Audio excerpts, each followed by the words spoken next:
Okay, quick four-wheeler update. I've just finished removing just about all the spikes in both front casings. There's still about a handful total overall, and primarily in the front right when you're sitting on the machine. The front left, I believe, only has 3. That one there on the right, maybe 5, give or take a few. When I start taking them out, it'll leak in air. So those ones will have to stay. Most likely what I'll do is get some Fix-A-Flat and put them in there regardless, and then I'll remove the remaining spikes, and we should be good to go. I really don't want to have to replace either front casings. The hoops are nice.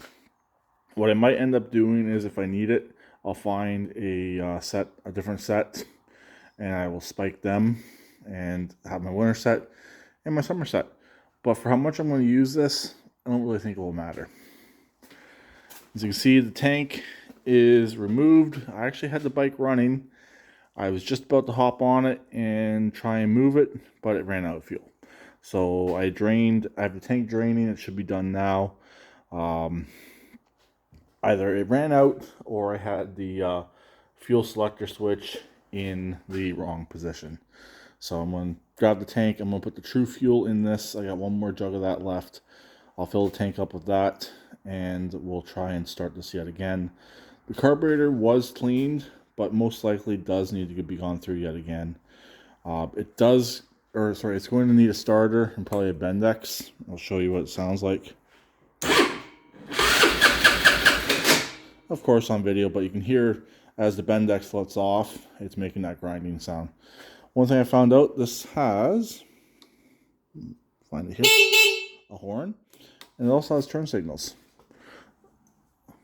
That one was working yesterday. There it goes. Nope. Turn the lights on maybe.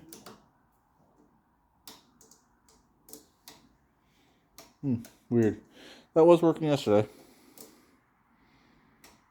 but does not want to work now. Also, the headlights do work. They were disconnected.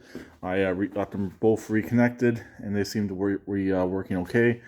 The idea will be probably put a light bar up here and wire it into a separate switch. And obviously to the battery, fuses, and all that nice lovely stuff. See if it'll work now. No. Weird, that was working last night. So actually when I put power to the bike, that was the first thing that actually came on, was the turn signals. Low beams, I believe that's what that position would be, are not working. So it's off. The selector is working between 4-wheel drive and 2-wheel drive.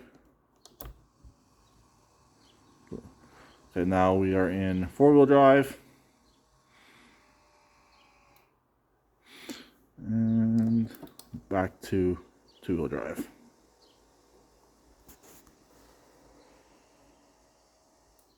Has a switch right here.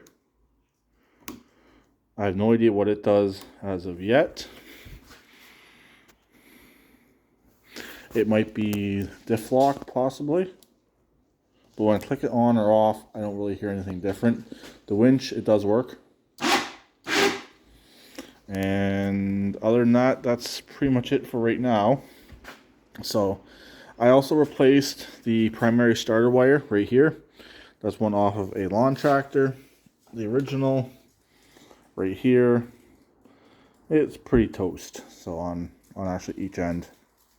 I was going to transfer over the boot, but even the boot's pretty melted. Originally I made up this one right here for it, but it was slightly too long, but it was all good. So that one can be used for something else in the future. So the starter, and most likely I'll also replace the Bendix, just so I have it nice and reliable. The carburetor, I'll have to wait and see how it runs, and I will decide about that at a later date. Carburetors range anywhere from $50 all the way up to about $200 for these. I know Musty One got lucky with an aftermarket carburetor on a 4-wheeler he was working on recently, so I probably will go aftermarket. I know they are usually good. As long as you run good fuel in them, usually you'll be okay. So that's pretty much it for right now. I gotta find some hardware. I'm missing both front tank bolts, which I wouldn't mind having them in there. I only have one rear tank bolt. I'm also missing the 2 bolts right here and right here. So what I'll do is I'll take this one out, and I'll take the one that's in the tank out, and I'll go to Canadian Tire or wherever and try and match up some bolts that will fit, same thread, and make them work, sort of thing, and primarily the length. Since the tank does have bushings on it, you want to have the correct length. So anyways, that's pretty much it for right now. The tank should be drained. I'm gonna get it back in place, get it filled up, and we're gonna try and see if this will fire up. I'll fire it up off camera, and if it runs, I'll turn the camera back on, and we'll see if it will move. Earlier when I had it running, I just got the seat on it, and about to put it in gear, had the garage door open, and it died. So hopefully next round will be much better. Sorry about that. Drinking some Mountain Dew, and Mountain Dew makes you burp. All good though.